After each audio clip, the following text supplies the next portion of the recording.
एक शानदार क्राउज, चारों तरफ समुंदर, अंदर पार्टी और बाहर तूफान। लेकिन असली तूफान तो 5 जोड़ियों की जिंदगी में आने वाला है, और वो भी बिना वाईफाई के। सबका दिमाग हिला देता है जब क्राउज के मालिक मिस्टर ओबरॉय मिलते हैं मरे हुए। अब भाई बंद कमरा, खून और 10 लोग, मतलब साफ है किसी एक ने तो बैंड बजा दिया है मिस्टर ओबरॉय का। अब मिलते हैं हमारे कंफ्यूजन महारथियों से। कबीर, अक्षय कुमार जो क्राउज के मैनेजर हैं, जो खुद अपनी ही एक्स से बच नहीं पा रहे। ऋषि, रितेश देशमुख जो कि डेंटिस्ट हैं लेकिन पेशेंट कम गर्लफ्रेंड ज्यादा ढूंढता है। अर्जुन यानी कि अभिषेक बच्चन, वो इंसान जो हर सीन में बस इतना ही पूछता है, वाईफाई आया क्या। जिया, जैकलीन, कबीर की एक्स जो हर बार एंट्री ऐसे मारती है जैसे सीआईडी में डायलॉग मारने आई हो। सामान्य, सोनम, ऋषि की बीबी लेकिन शक करने की पीएचडी इसके पास है। और डिटेक्टिव राणे, नाना पाटेकर जो हर जगह बोलते हैं सिर्फ एक ही आदमी झूठ बोल रहा है, बाकियों को तो मैं बाद में ढूंढ लूंगा।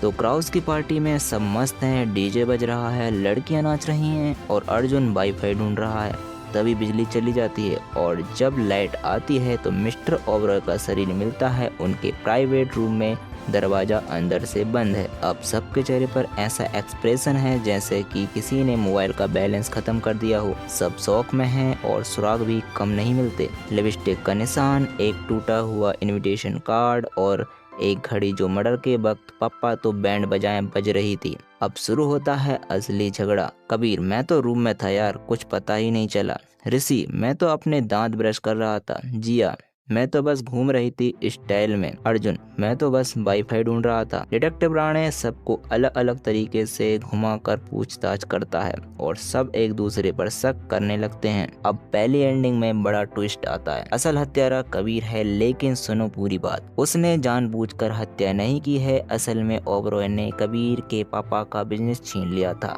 कबीर बस उसको डराना चाहता था। फ्लैशबैक में देखता है, दोनों में बहस होती है, हाथापाई होती है, ओबरॉय फिसल कर गिर जाता है और उनकी हो जाती है मौत, मतलब एक्सीडेंट मर्डर। अब कबीर घबरा जाता है और सबूत छुपाने की कोशिश करता है, लेकिन उसकी जो म्यूजिकल वॉच होती है वो चालू रह जाती है, जो कि मर्डर के वक्त वहाँ मिलती है। डिटेक्टिव राणे जब सच्चाई निकालता है तो कबीर बोलता है, मैं किसी को नहीं मारना चाहता था, मैं बस डराना चाहता था। फिर कबीर को ले जाया जाता है पुलिस के साथ और अर्जुन लास्ट में कहता है, मैं होता तो सब सॉल्व कर देता, अगर वाईफाई होता तो गूगल पे सब मिल जाता। अब दूसरी एंडिंग में हिला देने वाला ट्विस्ट आता है। हत्यारी यहाँ पर सनाया है। असल में सनाया का मिस्टर ओबरॉय से पुराना रिश्ता था।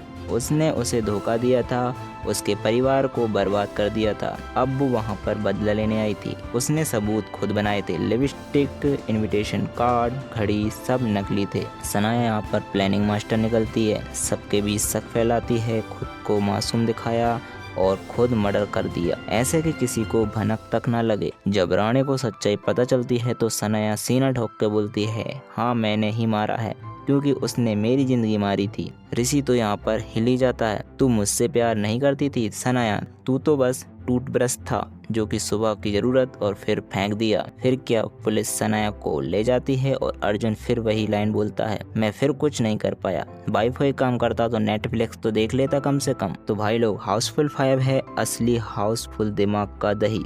दो एंडिंग, हर कोई हत्यारा लग रहा है और अर्जुन का वाईफाई अभी तक नहीं आया। अब आप बताओ कौन सी एंडिंग सबसे ज्यादा आपको अच्छी लगी, 5A या 5B।